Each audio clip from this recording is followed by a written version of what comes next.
Hi, Assalamualaikum. My name is Nabil Afifi, and today with my group 6, we present about our assignment. So our assignment is focuses on a convolution in linear time invariant system. The purpose of this assignment is to understand the concept of convolution in a linear time invariant system. We're going directly to task 1. For task 1 part 1, we are given two continuous time signal x2 and g2t. The first signal, x to t, is a rectangular signal consisting of two unit amplitude pulses. The first pulse exists from t equals to -1 to t equals to -0.5. And the second pulse exists from t equals to 0.5 to t equals to 1. Outside this interval, the signal's value is 0. The second signal, g2t, is a triangular, or we call it as a ramp signal. It starts at 0 when t equals to -1 and increases linearly to a value of 2 at t equals to 1. Its equation is g to t equals to t plus 1 within the interval -1 to 1 and 0 elsewhere. Both signals were defined mathematically and verified using MATLAB plot. So here is the mathematical equation. Next, we're going to task 1 part 2. The addition of two signals was performed. The resulting signal is obtained by summing the amplitude x to t and g to t at each time instant, where both signals overlap, their values add together, and one signal exists. That signals alone contributes. The resulting waveform matches the analytical and MATLAB result, confirming the correctness of the addition process. Good morning to everyone. My name is Hao, and today I would like to introduce about signal and system in the part 3 convolution. So for the convolution, we will knowing it according the MATLAB, because the MATLAB can plotting out all the shape and also graph, and also can come out the coding. So according to this coding, we will know that dt is a time step, and convolution is performed using convol function, also scaled by dt. Besides that, convolution also is compute and verification, since convolution is commutative. What is commutative? Commutative is just like g2t multiply x2t equals to x2t multiply g2t. So it's just like the same things when come out to the result. Apart from that, here's we got some solution for the convolution.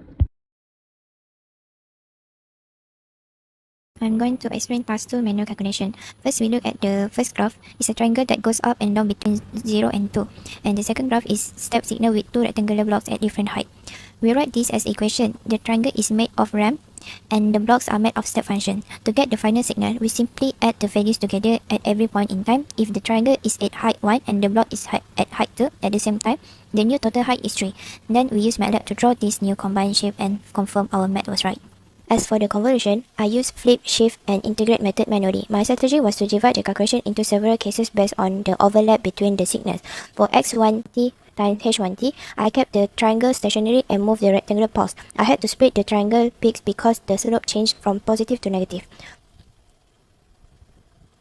To prove commutative property, I repeat the calculation by sliding the triangle across the stationary blocks. Even though the function inside the integral was swapped, the integration limits produce the exact same quadratic result for every interval.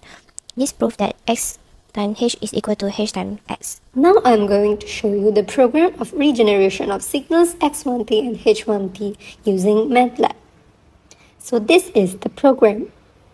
Next, I would like to show you the simulation of regeneration of signals x1t and h1t using MATLAB.